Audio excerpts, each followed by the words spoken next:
Hello and welcome to SPMIS Academy. Today we'll analyze important newspaper articles of 2nd August 2024. Please note you can download the PDF version of today's newspaper analysis by clicking the link given in the comment section.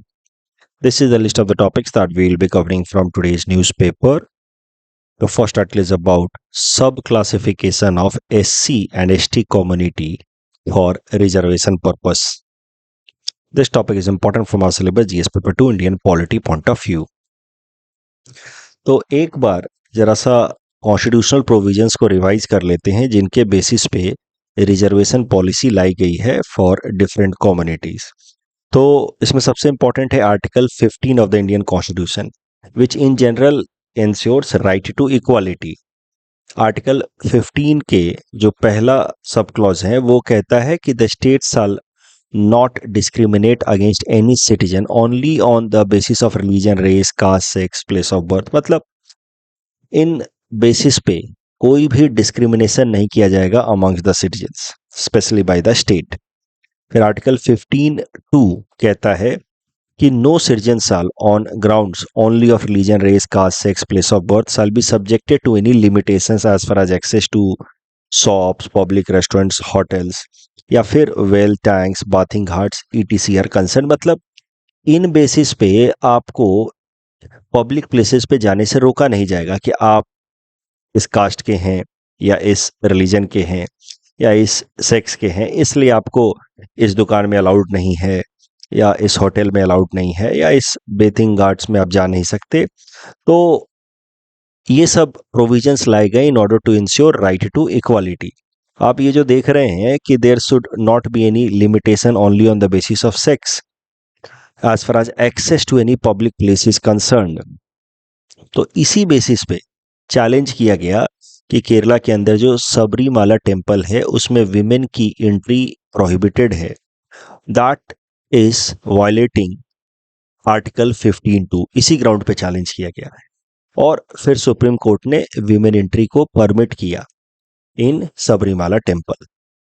Article 15(3) कहता है कि irrespective of what has been written in 15(1) and 15(2) the state can make some special provision for women and children। तो एक तरीके से आप कह सकते हैं कि एक एक्सेप्शन है कि अगर स्टेट यानी कि सरकार अगर कोई स्पेशल प्रिविलेज लाना चाहती है या देना चाहती है फॉर वीमेन एंड चिल्ड्रन, जैसे कि सरकारी बसों में कुछ सीटें रिजर्व कर दी विमेन के लिए, ट्रेन में एक कंपार्टमेंट रिजर्व कर दिया विमेन के लिए, या फिर विमेन को पार्लियामेंट में रिजर्वेशन दे दिया। अगर कुछ भी ऐसे स्पेशल प्रोविजन लाना चाहते हैं विमेन के लिए तो इसको आर्टिकल 15(1) या 15(2) का वायलेशन नहीं देखा जाना चाहिए कि मेन के अगेंस्ट डिस्क्रिमिनेशन हो रहा है on the basis of sex, ऐसा नहीं देखा जाना चाहिए। तो संविधान में ही विमेन के लिए और बच्चों के लिए स्पेशल प्रोविजंस बनाए जा सकते हैं, ऐसी बात लिख करके दी गई है। और फिर आर्टिकल 15(4) ये इंपॉर्टेंट है जिससे संबंधित आज का ये डिस्कशन है। ये कहता है कि नथिंग इन दिस आर्टिकल यानी कि article 15 shall prevent the state from making any special provision for advancement of any socially and educationally backward class of citizens और for the schedule caste and schedule tribes. तो article 15 में जो बातें हैं उन सबके बावजूद भी स्टेट अगर चाहे तो इन 3 ग्रुप ऑफ लोगों के लिए, schedule caste, schedule tribe and socially and educationally backward class के लोगों के लिए कुछ स्पेशल प्रोविजंस ला सकता है फॉर देयर बेनिफिट। और ये जो आर्टिकल 15(4) है, this has been instrumental in providing reservation for SC and ST community. और बाद में हम देखेंगे OBC कम्युनिटी के लिए भी रिजर्वेशन की व्यवस्था की गई आज पर this article only, article 15(4) only. आप देख रहे हैं ये आर्टिकल कहता है कि अगर कोई स्पेशल प्रोविजन लाया जाता है शेड्यूल कास्ट, शेड्यूल ट्राइब या बाकी किसी सोशली एजुकेशनली बैकवर्ड क्लास के लिए, तो उसको आर्टिकल 15 का वायलेशन नहीं देखा जाना चाहिए कि हम लोग इनजस्टिस कर रहे हैं ऑन द बेसिस ऑफ या डिस्क्रिमिनेशन कर रहे हैं on the basis of caste, क्योंकि ये कम्युनिटी वैसे ही मार्जिनलाइज्ड है। तो इनके लिए अगर कोई स्पेशल व्यवस्था की जा रही है तो उसको डिस्क्रिमिनेशन की तरह ना देखा जाए, उसको एक एफर्मेटिव एक्शन मतलब समाज में न्याय, सोशल जस्टिस करने के लिए वो एक्शन को देखा जाना चाहिए। So this Article 15(4) along with Article 16(4) has been the basis for providing reservation for SC, ST and OBC communities in government jobs as well as admission in education institution. आज के टाइम में अलग अलग तरीके की कम्युनिटीज़ को अलग अलग परसेंटेज ऑफ रिजर्वेशन अवेलेबल है। जैसे एसटी कम्युनिटी को 7.5%, एससी कम्युनिटी को 15%, ओबीसी को 27% and then economically weaker section को 10%। तो टोटल रिजर्वेशन इज 59.5%। आर्टिकल 15(4) उसके अलावा जैसा कि मैंने कहा article 16(4) has been instrumental or has been basis for providing reservation in government jobs as well as admission in education institution। admission in education institution के लिए अकेला 15(4) बेसिस है और 16(4) एंड 15(4) को साथ में देखा जा सकता है for providing reservation in government jobs. तो आर्टिकल 16, 15 जैसा ही है, both of them come under overall category of right to equality. तो हमारा संविधान जो है आर्टिकल 14 टू आर्टिकल 18 तक को कंसीडर किया जाता है under provisions of right to equality. तो आर्टिकल 16 कहता है कि state will ensure equality of opportunity for all citizens as far as employment under any office of the state is concern. यानी कि सरकारी नौकरियों में सारे सिटीजन्स को बराबर तौर पे मौका दिया जाएगा, कोई डिस्क्रिमिनेशन नहीं होगा। नो सिटीजन, ये आर्टिकल 16(2) कहता है, on the grounds only of religion, race, caste, sex, descent या place of birth will be ineligible or discriminated for employment or any office of the state। तो सिर्फ इस बेसिस पे किसी सिटीजन के अगेंस्ट डिस्क्रिमिनेशन नहीं किया जाएगा कि वो किसी जाति का, किसी धर्म का या किसी सेक्स का है। तो आर्टिकल 16(1) एंड 16(2) एम्प्लॉयमेंट अपॉर्चुनिटीज में सबको बराबर मौके मिले, कहीं से भी कोई डिस्क्रिमिनेशन ना हो, इसकी बात करता है। फिर just like article 15(3) and 15(4 provide some exception, similarly article 16(3) and 16(4 provides exception. 16(3) कहता है कि कुछ एक मामलों में अगर पार्लियामेंट को लगता है कि कोई सरकारी नौकरी किसी पर्टिकुलर जगह के लोगों को ही जानी चाहिए, तो फिर उस केस में पार्लियामेंट कानून बना सकता है कि ये वाली नौकरी के लिए बस यहाँ एक पर्टिकुलर एरिया के लोग ही अप्लाई करेंगे। फॉर एग्जाम्पल मान लीजिए कि पार्लियामेंट को लगता है कि मिजोरम के अंदर कोई एक नौकरी है, सरकार स्टेट के अंदर जो जॉब आती है वहाँ पे सिर्फ मिजोरम के लोग अप्लाई करें, तभी जाकर के उस जॉब के साथ वो जस्टिस कर सकते हैं। अगर सरकार को ऐसा लगता है तो पार्लियामेंट में कानून ला करके वो इस चीज़ को इंश्योर करा सकते हैं and this will not be considered as violation of article 16(1) या 16(2)। तो ये है 16(3). एक बार पढ़ लेते हैं। Nothing in this article shall prevent Parliament from making any law in regard to class or classes of employment to an office under the government or any local or other authority within state or union territory for any requirement as to residence within that state or union territory। तो मान लीजिए कि मणिपुर में कोई job है और सरकार ने नियम बनाना चाहा कि सिर्फ मणिपुर के लोग इसको अप्लाई करें, तो वो आर्टिकल 16(1) या 16(2) का वायलेशन की तरह नहीं देखा जाना चाहिए। तो इसी को कहा जाता है डोमिसाइल रिक्वायरमेंट। डोमिसाइल मतलब आपकी रेजिडेंटशिप एक पर्टिकुलर जगह पे होनी चाहिए, आप कहाँ के रहने वाले हैं। तो डोमिसाइल रिक्वायरमेंट फॉर जॉब्स ये दी जा सकती है या लाई जा सकती है, but only after a law made by the parliament. तो power to make domicile based reservation in jobs is vested only in parliament. State legislatures अपने बेसिस पे डोमिसाइल के रिक्वायरमेंट नहीं ला सकते। चलिए ये तो बात हो गई आर्टिकल 16(3) की। 16(4) देखते हैं। Nothing in this article shall prevent the state from making any provision for reservation of the appointments or post in favor of backward class of citizens in which opinion of the state they are not adequately represented। सरल भाषा में अगर सरकार को, state को लगता है कि ये जो बैकवर्ड कम्युनिटी है, SC, ST and OBC community, जिसको socially and educationally backward community कहा गया है संविधान में, कि इनका किसी पर्टिकुलर तरह के जॉब में रिप्रेजेंटेशन कम है, पुलिस में कम है, जुडिशरी में कम है, तो उनके लिए स्पेशल प्रोविजन बना सकती है। और this should not be seen as, अगर वो स्पेशल प्रोविजन बनता है तो it should not be seen as violation of article 16(1) and 16(2)।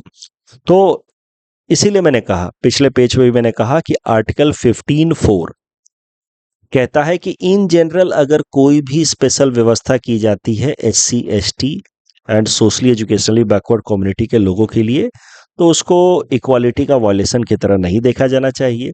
Article 16(4) कहता है कि इन जनरल अगर कोई स्पेशल व्यवस्था की जाती है SC ST OBC कम्युनिटीज के लिए इन गवर्नमेंट जॉब्स रिप्रेजेंटेशन, तो उसको इक्वालिटी के वायलेशन की तरह नहीं देखा जाना चाहिए। इसीलिए मैंने कहा कि article 15(4) and 16(4) have been basis for providing reservation to SC ST and OBC community as far as government jobs is concerned, plus also basis for providing them reservation in admission to education institutions, higher education institutions managed by or run by the government. अब the concept of reservation is itself quite justified one. It aims to ensure social justice in society. It also aims to address the historical injustice committed against particular community. Mainly SC community में कौन से लोग हैं जिनके खिलाफ untouchability practice की गई है, अवर्ण जिनको कहा गया है, तो इनके खिलाफ हिस्टोरिकल इनजस्टिस किया गया है। इस कारण से उस हिस्टोरिकल इनजस्टिस को एड्रेस करने के लिए SC कम्युनिटी को रिजर्वेशन दिया गया है। इसी कारण से बाबा साहब अम्बेडकर ने कॉन्स्टिट्यूएंट असेंबली में कहा कि entire SC community should be given reservation, क्योंकि सबके खिलाफ तो अनटचेबिलिटी प्रैक्टिस हुई है, चाहे वो पढ़ा लिखा हो, रिलेटिवली अमीर हो या गरीब हो। बाबा साहब अम्बेडकर सेड कि I am my self example, मैं पढ़ा लिखा हूँ, लॉयर हूँ, बाबा साहब अम्बेडकर ने कहा कि, और रिलेटिवली वेल ऑफ परिवार से भी हूँ, फिर भी मेरे खिलाफ हर जगह डिस्क्रिमिनेशन किया गया। तो हिस्टोरिकल इनजस्टिस तो पूरे कम्युनिटी को झेलना पड़ा है। इसी कारण से सारे कम्युनिटी को रिजर्वेशन का बेनिफिट मिलना चाहिए। तो ठीक है, इस कॉन्सेप्ट के बेसिस पे रिजर्वेशन की पॉलिसी लाई गई, जिसमें SC और ST कम्युनिटी के सारे लोगों को रिजर्वेशन दिया गया, चाहे वो रिलेटिवली अमीर हो, गरीब हो, जो भी हो। अब देखिए, आइडिया तो अच्छा है समाज में जस्टिस, सामाजिक न्याय लाने के लिए, लेकिन इसके इम्प्लीमेंटेशन में कहाँ अब प्रॉब्लम देखी जा रही थी, जिस कारण से अब सुप्रीम कोर्ट को इंटरवीन करना पड़ा है।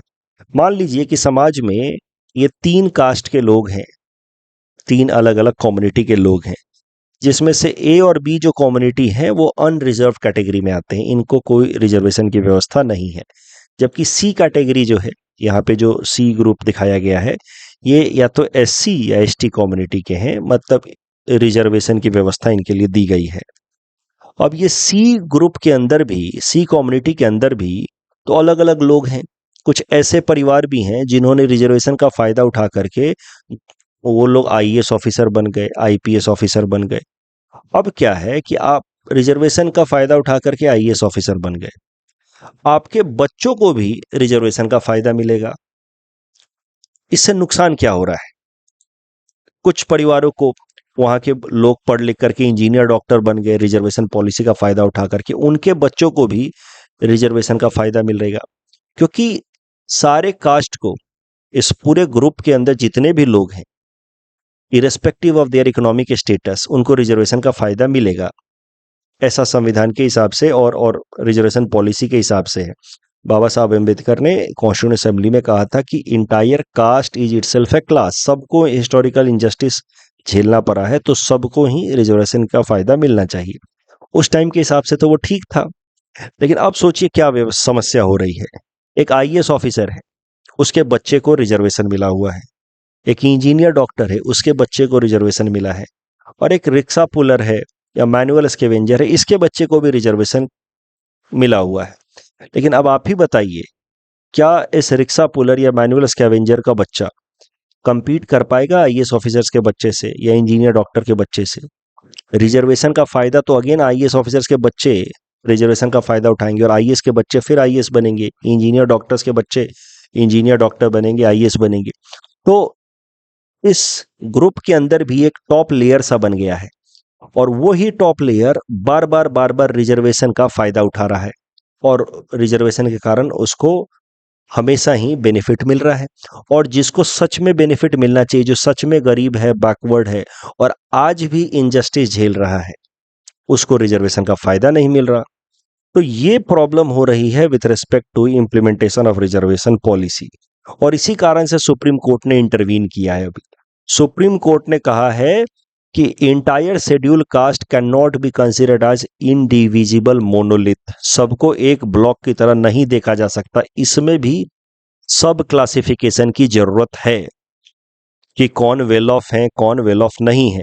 एससी एसटी कम्युनिटी को सब क्लासिफाई मतलब ब्रेक डाउन किया जाए, स्टेट्स कर सकते हैं ऐसा as per the judgment of Supreme Court. अब स्टेट गवर्नमेंट्स अपने अपने यहाँ पे कैटेगराइज करेंगे कि हमारे यहाँ पे ये शेड्यूल कास्ट या ट्राइब ज़्यादा बैकवर्ड है, इसको रिजर्वेशन की व्यवस्था मिलनी चाहिए, ये वाला ट्राइब या ये कास्ट अभी वेल ऑफ है, इसको रिजर्वेशन की व्यवस्था ना दी जाए। तो इस तरीके से अब ये पूरा का पूरा जो एससी एसटी कम्युनिटी है उन सबको रिजर्वेशन की व्यवस्था शायद से नहीं मिलेगी। सुप्रीम कोर्ट ने स्टेट गवर्नमेंट्स को अभी देखिए इसको लेकर के पूरी पॉलिसी बननी बाकी है कि how exactly it is going to happen. अभी सुप्रीम कोर्ट ने बस आइडिया दिया है या प्रिंसिपल दिया है कि सब क्लासिफिकेशन हो, यानी कि इस पूरे ग्रुप को एक यूनिट की तरह ना देखा जाए, इसके बीच में भी सब क्लासिफिकेशन हो और जो ज्यादा मार्जिनलाइज है उनको ज्यादा रिजर्वेशन की व्यवस्था दी जाए, ज्यादा बेनिफिट दी जाए, और जो वेल ऑफ है उनको ना दी जाए। एग्जैक्टली अब ये कैसे मटेरियलाइज होगा उसको देखना होगा, बट सुप्रीम कोर्ट ने एक बड़ा ही ऐतिहासिक मॉन्यूमेंटल फैसला दे दिया है कि नाउ एससी एसटी कम्युनिटी के सारे लोगों को रिजर्वेशन की व्यवस्था नहीं मिलेगी, उसमें भी सब कैटेगराइजेशन या सब क्लासिफिकेशन होगा। अब किस बेसिस पे होना चाहिए अभी उसको लेकर के सुप्रीम कोर्ट ने बस सजेशन दिया है, मैंडेट नहीं दिया है, मतलब निर्देश नहीं दिया है, बस एक सलाह दी है कि एससी और एसटी कम्युनिटी के अंदर भी क्रीमी लेयर का कॉन्सेप्ट लाया जा सकता है जैसे ओबीसी रिजर्वेशन के अंदर है। क्या होता है क्रीमी लेयर का कॉन्सेप्ट वो हम अगले टॉपिक में देख लेंगे। तो ये है आज सबसे इंपॉर्टेंट न्यूज आज के न्यूज़पेपर्स में हर जगह इसी आर्टिकल पे चर्चा है और आप कह सकते हैं कि ये बहुत ही महत्वपूर्ण फैसला है। देखिए मैं नॉर्मली कभी भी पर्सनल ओपिनियन नहीं देता हूँ न्यूज़पेपर एनालिसिस में, अभी मैं बस थोड़ा सा देता हूँ। रिजर्वेशन की व्यवस्था अपने आप में अच्छी है, ये कॉन्सेप्ट अपने आप में अच्छा है, जो लोग पिछड़े हैं उनको बराबरी का मौका देने के लिए, इक्वालिटी ऑफ अपॉर्चुनिटी देने के लिए। लेकिन ये रिजर्वेशन की व्यवस्था जो है वो पूरी तरह से निगेटिव आउटकम्स दे रही थी, क्योंकि कुछ ही लोगों को बार बार उस रिजर्वेशन पॉलिसी का फायदा मिल रहा था। अगर रिजर्वेशन पॉलिसी का फायदा सच में नीडी लोगों को मिले तो समाज में सोशल जस्टिस इंश्योर हो पाए, और ये फैसले से ऐसा होने की उम्मीद है। That is why I am calling it a historical judgment. इस टॉपिक के बेसिस पे ये प्रीलिम्स प्रैक्टिस क्वेश्चन हमने आपको दिया है। Please attempt this question and submit the answer in the comment section. ऐसा प्रश्न आपसे पूछा जा सकता है कि reservation in jobs and higher education needs to be rationalised, इसको बदलाव करने की जरूरत है। तो आप पहले बताइए कि रिजर्वेशन पॉलिसी है क्या, क्यों लाया गया है, अफर्मेटिव एक्शन के लिए है, कैसे कैसे दिया जाता है जॉब्स में, एडमिशन में, थोड़ा सा नीड बताइए सोशल जस्टिस, हिस्टोरिकल इनजस्टिस को एड्रेस करने के लिए, इक्वालिटी ऑफ अपॉर्चुनिटीज देने के लिए, फिर बताइए कि क्यों इसको बदलाव करने की जरूरत है। और हमेशा ही अगर आप अपने आंसर को कंक्लूड करते वक्त कुछ करंट की भी बातें लिख देते हैं उस टॉपिक से संबंधित कि हाल फिलहाल में ये हुआ है, which could be seen as a positive step in this direction, तो वो अच्छा माना जाता है। तो सुप्रीम कोर्ट का फैसला आप इस सवाल के कंक्लूजन साइड में लिख सकते हैं। अब जरा देखते हैं the concept of creamy layer for OBC reservation. जो सुप्रीम कोर्ट ने कहा है कि ऐसा कुछ व्यवस्था एससी एसटी रिजर्वेशन के लिए भी किया जा सकता है, निर्देश नहीं दिया है, सलाह दिया है। It was not a mandate but just a suggestion. Again this topic is important from our syllabus GS paper 2 Indian polity point of view. तो आर्टिकल 15(4) तो हमने आज देखा ही, जिसकी मदद से स्टेट जो है it can make some special provision for socially and educationally backward class and SC and ST community. और इसी तरीके की बात फिर आर्टिकल 16(4) में की गई है with respect to public employment, आज तो हमने देखा ही। तो एससी और एसटी कम्युनिटी कौन है ये तो आइडेंटिफाई हो गया था 1950 में ही एज पर प्रेसिडेंशियल ऑर्डर। मैंने कुछ दिनों पहले ही आपको न्यूज़पेपर एनालिसिस के थ्रू ही बताया कि एससी और एसटी कम्युनिटी की लिस्ट बनाई गई 1950 में, प्रेसिडेंशियल ऑर्डर के थ्रू उसको रिलीज किया गया। तो एससी और एसटी कम्युनिटी में अंदर कौन कौन लोग होंगे ये तो 1950 में ही तय कर लिया गया और उसमें वापस से अगर कोई बदलाव करना है तो उसके लिए पार्लियामेंट को कानून बनाना होगा, किसी नए कम्युनिटी को ऐड करना है या पुराने को हटाना है। तो एससी और एसटी कम्युनिटी में कौन कौन है उसको लेकर के तो कोई कंफ्यूजन नहीं है, लेकिन पार्लियामेंट में एक प्रश्न उठ गया कि संविधान में आर्टिकल 15(4) में एससी एसटी कम्युनिटी के अलावा एक और कम्युनिटी का जिक्र किया गया है, socially and educationally backward class, कि इनके लिए अगर कोई स्पेशल व्यवस्था की जाती है तो that should not be considered as violation of equality. और पार्लियामेंट में प्रश्न उठ गया कि कौन है ये socially and educationally backward class के लोग। तो फिर 1979 में उस वक्त की जनता पार्टी की सरकार ने एक कमीशन बनाया, मंडल कमीशन, हेडेड बाय बीपी मंडल। तो बीपी मंडल साहब की अध्यक्षता में एक कमीशन बनाया गया और उसको काम दिया गया कि आइडेंटिफाई करें कि किन किन लोगों को कहा जा सकता है सोशली एंड एजुकेशनली बैकवर्ड। और बीपी मंडल ने अपना काम करना शुरू किया। बीपी मंडल कमीशन ने एक लिस्ट बनाई ग्रुप ऑफ कम्युनिटीज की, which could be collectively called as socially and educationally backward, या दूसरे शब्दों में इनको कहा जा सकता है OBC, other backward classes. Bharat की जनसंख्या की लगभग 52% population as per Mandal commission should be considered as OBC. और मंडल कमीशन के सजेशन के हिसाब से इन 52% जनसंख्या वाले लोगों को 27% रिजर्वेशन दिया जाना चाहिए गवर्नमेंट जॉब्स में। अब ये तो था मंडल कमीशन का रिकमेंडेशन 1979 में। मंडल कमीशन को काम दिया गया कि आप आइडेंटिफाई कीजिए आर्टिकल 15(4) में कौन है सोशली एजुकेशनली बैकवर्ड क्लास। मंडल कमीशन ने आइडेंटिफाई करके दे दिया कि हमारे हिसाब से 52% लोग हैं जो सोशली एंड एजुकेशनली बैकवर्ड है, उनको 27% रिजर्वेशन दिया जाए। ये सजेशंस दिए मंडल कमीशन ने। उस टाइम में मंडल कमीशन के सजेशंस पे कोई एक्शन नहीं लिया गया। बाद में 1990 में जब प्रधानमंत्री वीपी सिंह थे, विश्वनाथ प्रताप सिंह जी, तो उन्होंने मंडल कमीशन के रिकमेंडेशन को इंप्लीमेंट कर दिया और 27% रिजर्वेशन ओबीसी को भी दे डाले इन गवर्नमेंट जॉब्स। इसके साथ ही भारत के अंदर रिजर्वेशन 49.5% तक पहुंच गया। 15% for SC, 7.5% for STs and 27% for OBCs. उसको लेकर के भारत में खूब सारा प्रोटेस्ट हुआ। जो अनरिजर्व कैटेगरी के स्टूडेंट्स थे उन्होंने खूब प्रोटेस्ट किया। कई सारे स्टूडेंट्स ने सेल्फ इमोलेशन भी कर दिया। इसी तरीके का प्रोटेस्ट अभी आप बांग्लादेश में देख रहे हैं रिजर्वेशन के अगेंस्ट। तो भारत में भी खूब प्रोटेस्ट हुआ उस वक्त अगेंस्ट दिस ओबीसी रिजर्वेशन। तो फिर मामला पहुंचा सुप्रीम कोर्ट में और सुप्रीम कोर्ट में इस केस को जाना जाता है with name Indira Sawhney case. Supreme Court में जो ओबीसी रिजर्वेशन 27% की व्यवस्था की गई उसको चैलेंज किया गया, कहा गया कि ये अनकॉन्स्टिट्यूशनल है। बट सुप्रीम कोर्ट ने इवैल्यूएट करने के बाद कहा कि नो, दिस ओबीसी रिजर्वेशन की जो व्यवस्था की गई इट इज क्वाइट कॉन्स्टिट्यूशनल, कोई अनकॉन्स्टिट्यूशनल जैसी बात है नहीं इसमें। लेकिन साथ ही साथ सुप्रीम कोर्ट ने इंदिरा साहनी जजमेंट में यह भी फैसला सुनाया कि ओवरऑल रिजर्वेशन 50% से ज्यादा नहीं होना चाहिए until and unless some extraordinary situation arises।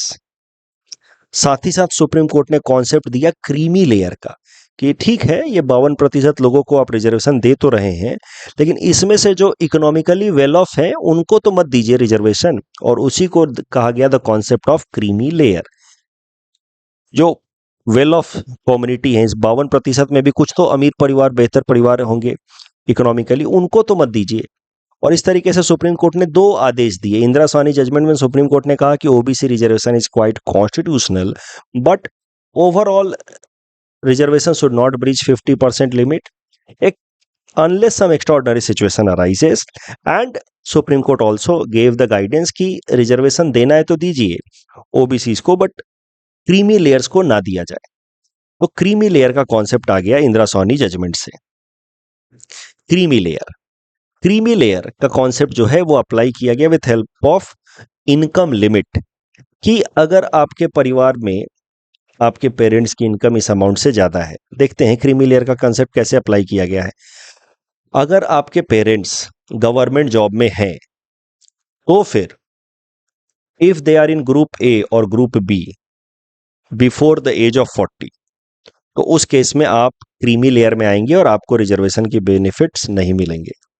लेकिन अगर आपके पेरेंट्स गवर्नमेंट जॉब में नहीं है, उस केस में अगर उनकी एनुअल इनकम 8 लाख रुपए से कम है, तो आपको क्रीमी लेयर में नहीं गिना जाएगा और आपको रिजर्वेशन की बेनिफिट्स दी जाएंगी। लेकिन अगर उनकी इनकम 8 लाख रुपए से ज़्यादा है, तो आप क्रीमी लेयर में गिने जाएंगे और आपको रिजर्वेशन की बेनिफिट नहीं मिलेगी if you are in OBC category.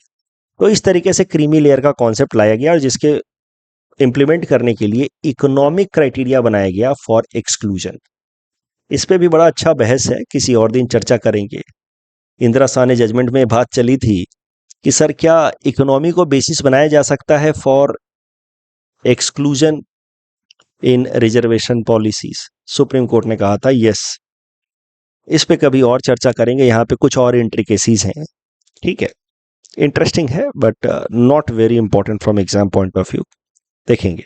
तो मुद्दा ये है कि ओबीसी रिजर्वेशन दिया गया, बट ओबीसी रिजर्वेशन दिया गया with the concept of creamy layer. Parents आपके गवर्नमेंट जॉब्स में हैं और ग्रेड ए या ग्रेड बी में है, ग्रुप ए ग्रुप बी में है, 40 साल की उम्र से पहले अगर वहां पहुंच गए इस ग्रुप में, तो आपको क्रीमी लेयर में गिना जाएगा। अगर आपके पेरेंट्स की इनकम 8 लाख से ज्यादा है तो क्रीमी लेयर में गिना जाएगा, और आप ओबीसी कम्युनिटी के अगर हैं तब भी आपको रिजर्वेशन की व्यवस्था नहीं दी जाएगी। अब आप लोगों के मन में यह प्रश्न उठ रहा होगा कि सर इंदिरा साहनी जजमेंट में तो सुप्रीम कोर्ट ने कह दिया कि 50% वाली लिमिट ब्रीच नहीं होनी चाहिए, फिर ये इकोनॉमिकली वीकर सेक्शन को रिजर्वेशन कैसे दिया गया? 103rd कॉन्स्टिट्यूशन अमेंडमेंट एक्ट ला करके 10% और रिजर्वेशन दिया गया to those people who are otherwise unreserved, मतलब ना ही एससी कम्युनिटी के हैं, ना ही एसटी कम्युनिटी के, ना ही ओबीसी के, अनरिजर्व कैटेगरी के जो इकोनॉमिकली बैकवर्ड हैं या इकोनॉमिकली वीकर सेक्शन है, उनके लिए 10% की एक्स्ट्रा व्यवस्था की गई आज पर this 103rd constitution amendment act. और इसके लिए आर्टिकल 15 एंड 16 को फिर से अमेंड भी किया गया।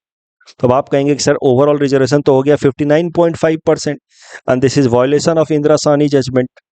बट इंदिरा साहनी जजमेंट में ध्यान दीजिए क्या कहा गया है, it should not exceed 50% until some extraordinary situation arises। तो सरकार को लगा कि एक्स्ट्राऑर्डिनरी सिचुएशन आ चुकी है और 10% रिजर्वेशन अनरिजर्व्ड कम्युनिटी के बच्चों को भी मिलना चाहिए अगर वो इकोनॉमिकली वीकर सेक्शन को बिलोंग करते हैं। तो अब ये चैलेंज किया गया सुप्रीम कोर्ट में। आर्टिकल ये जो 103rd अमेंडमेंट एक्ट है संविधान का, इसको भी चैलेंज किया गया सुप्रीम कोर्ट में। सुप्रीम कोर्ट ने किस ग्राउंड पे इसको चैलेंज किया गया कि it is violating the directions of Supreme Court given in Indira Sawhney case. But Supreme court ने 3-2 की मेजोरिटी से पाया कि 103rd amendment act is not violation of its judgment given in Indira Sawhney case. मतलब सुप्रीम कोर्ट ने सरकार के इस आर्ग्यूमेंट को एक्सेप्ट किया कि yes some extraordinary situation has arisen and that is why आपने 50% का लिमिट ब्रीच किया है। अब इकोनॉमिकली वीकर सेक्शन आइडेंटिफाई करने के ये क्राइटेरिया है, 8 लाख से इनकम कम हो, एग्रीकल्चरल लैंड हो अगर तो 5 एकड़ से कम हो, रेजिडेंशियल फ्लैट अगर हो अर्बन एरिया में तो 1000 स्क्वायर फीट से छोटा हो, रेजिडेंशियल प्लॉट हो तो 100 से लेकर के 200 स्क्वायर फीट से कम हो या उतना हो। ये सब बेसिस है जिसके बेसिस पे डिसाइड किया जाता है कि आप इकोनॉमिकली वीकर सेक्शन में आएंगे कि नहीं आएंगे। अगर ये सब नहीं है, इन लिमिट्स को आप ब्रीच नहीं करते हैं, तो आप ईडब्ल्यूएस में आएंगे और आपको वो 10% रिजर्वेशन की व्यवस्था करा करके दी गई है। इस टॉपिक के बेसिस पे प्रीलिम्स प्रैक्टिस क्वेश्चन हमने आपको दे रखा है। Please attend this question and submit the answer in the comment section. The next title is about surrogate advertising. This topic is important from our syllabus GS paper 4 ethics point of view. क्या होता है surrogate advertising? सीधी सी बात है, आप देखना add याद करो, विमल का जब एड आता है तो अजय देवगन शाहरुख खान विमल पान मसाला नहीं बोलते, विमल गुटखा नहीं बोलते हैं, तो क्या बोलते हैं? विमल इलायची, बोलो जुबा केसरी, राइट। तो इस तरह का एडवर्टीजमेंट जो होता है उसी को कहा जाता है सरोगेट एडवर्टाइजिंग, जहां पे सब्स्टिट्यूट प्रोडक्ट को एडवर्टाइज किया जाता है इन द ब्रांड नेम। जैसे इलायची एक सब्स्टिट्यूट प्रोडक्ट है, असल में बेचना चाह रहा है पान मसाला, लेकिन a substitute product is promoted in place of that product which cannot be advertised directly due to legal or social restrictions। समाज में अब सीधा सीधा गुटखा बेचेंगे, शराब बेचेंगे तो समाज में भी क्रिटिसिज्म होगा और कोर्ट पैक्ट के अंतर्गत लीगली अलाउड भी नहीं है। तो cigarette and other tobaccos product act में कई सारे प्रोडक्ट्स का सीधा सीधा एडवर्टीजमेंट अलाउड भी नहीं है, कोटपा एक्ट। तो इस कारण से सरोगेट एडवर्टाइजिंग किया जाता है ऑफ सब्स्टिट्यूट प्रोडक्ट, जैसे विमल गुटखा का सब्स्टिट्यूट हो गया विमल इलायची। लीकर और टोबैको रिलेटेड प्रोडक्ट्स में खूब देखा जाता है। आप देखते हैं, आप लीकर के लिए क्या बेचेंगे, आप समथिंग करके सोडा, या ये किंगफिशर सोडा, म्यूजिक सीडीज। अब लोगों को तो दिखता है ब्रांड, सोडा कौन सुनता है, म्यूजिक सीडी कौन सुनता है, तो इस तरीके से ब्रांड की एडवर्टीजमेंट हो रही है बार बार बार बार। तो the message is sent in a very subtle as well as legal way. कानून को तोड़ा भी नहीं, बोले सर हम तो सोडा बेच रहे हैं, सर हम तो इलायची बेच रहे हैं, तो it's a legal way. Ethics paper में कैसे इस्तेमाल किया जा सकता है इसको? एथिक्स में हम लोग एक टॉपिक डिस्कस करते हैं, actions that are legal but unethical. उसमें इस एक्शन को आप गिन सकते हैं, सरोगेट एडवर्टाइजिंग ऑफ पान मसाला एंड लीकर। कि आप कानून तो भले ना तोड़ रहे हैं, कानून तो नहीं तोड़ रहे हैं, बट कहीं ना कहीं आप एक जरिया ढूंढ लिए हैं ऐसी चीजों को प्रमोट करने का जिसका समाज पे नेगेटिव इम्पैक्ट है। तो आप अनएथिकल काम कर रहे हैं बट लीगल तरीके से। This could be an example of legal but unethical action. हाल फिलहाल में न्यूज में क्यों आया इश्यूज ऑफ सरोगेट एडवर्टाइजिंग? क्योंकि यूनियन हेल्थ मिनिस्ट्री ने sports authority of India and BCCI दोनों को कहा है कि आप स्पोर्ट्स पर्सन कम से कम ये सरोगेट एडवर्टाइजिंग ना करें। इस बात को इंश्योर कराने के लिए कुछ नियम बनाए। कई सारे क्रिकेटर्स भी आजकल यही करने लगे हैं, अल्कोहल बेच रहे हैं, पान मसाला बेच रहे हैं, लेकिन not directly but through surrogate advertising. Next article is about झूमर डांस। झूमर डांस के बारे में न्यूज में आया एक जगह, तो मैंने कवर कर दिया। It is associated with Assam. तो इस तरह के छोटे छोटे टॉपिक्स हम लोग कलेक्ट करते चलेंगे तो प्रीलिम्स के लिए भी हेल्पफुल रहेगा, आने वाली एपीएससी प्रीलिम्स के लिए। झूमर डांस जो है असम का ट्रेडिशनल डांस है, associated with tea tribe of Assam and usually perform during autumn season. और ज्यादातर इसमें गर्ल्स परफॉर्म करती हैं, but there are few male member also accompanying them with some music instruments. सबसे ज्यादा जो म्यूजिक इंस्ट्रूमेंट का इसमें इस्तेमाल किया जाता है झूमर डांस के दौरान वो होता है मडाल। इस तरीके का वो दिखता है। झूमर dance traditionally T tribe community के लोग करते रहे हैं। एग्रीकल्चर के काम से जब बहुत ज्यादा थक जाते थे तो एक ब्रेक लेने के लिए, रिक्रिएशन के लिए झूमर डांस परफॉर्म किया जाता रहा है। झूमर डांस को प्रमोट करने के लिए असम सरकार ने फैसला किया कि ग्रैंड झूमर डांस परफॉर्मेंस कराएगी। 8000 टी ट्राइब आर्टिस्ट एक साथ ग्रैंड झूमर डांस परफॉर्म करेंगे एक साथ in upcoming month of November, जिसके मदद से उस झूमर डांस को पॉपुलराइज किया जाएगा और फिर उसके कल्चरल सिग्निफिकेंस को लोगों तक पहुंचाया जाएगा। तो ये आने वाले महीने में होगा, बट इस कारण से आने वाले प्रीलिम्स एग्जाम के लिए झूमर dance becomes important. Associated with, याद रखना, टी ट्राइब कम्युनिटी। कब परफॉर्म किया जाता है? ऑटम। यंग गर्ल्स ज्यादा रहते हैं। और कौन सा music instrument? Madal is mostly used. Gadgil committee and Kasturirangan committee associated with western Ghats. परख संबंधित दोनों स्टेटमेंट सही है। सबसे ज्यादा इनमें वेटेज होगा इलेक्ट्रिसिटी का। रिफाइनरी तो है नहीं, तो उसके बाद तो इलेक्ट्रिसिटी ही है। That's all from our side for today. Thanks for watching.